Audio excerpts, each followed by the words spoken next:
ছোট্টবেলা থেকে লোকটিকে দেখছি, লাঠি ভর করে হাঁটতো কাঁপা শরীরে। যেভাবে করে তার দেহটি থরথর করে কাঁপতেছে, ছোটবেলা থেকেই দেখছি এই লোকটির দেহটা এভাবেই কাঁপতেছে। কিন্তু সে হাঁটতো, কাঁপতো, মাঝে মাঝে কোথাও পড়ে যেত, কিন্তু একটি লাঠির ভরে সে হাঁটতে পারতো। দিন শেষে দেখা যাচ্ছে সে এখন হাঁটতেই পারছে না। অনেক দিন পরে আবারও এসেছে আমাদের এলাকায়, আবারও কিছুদিন থাকবে এখানে।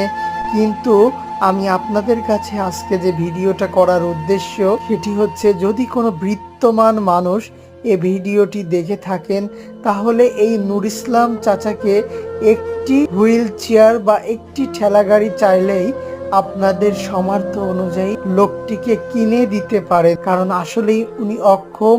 আমি ছোট থেকে তাকে দেখছি কাপা শরীরে থর থর দেহ নিয়ে তিনি হেঁটে চলেছিল তার গন্তব্যে।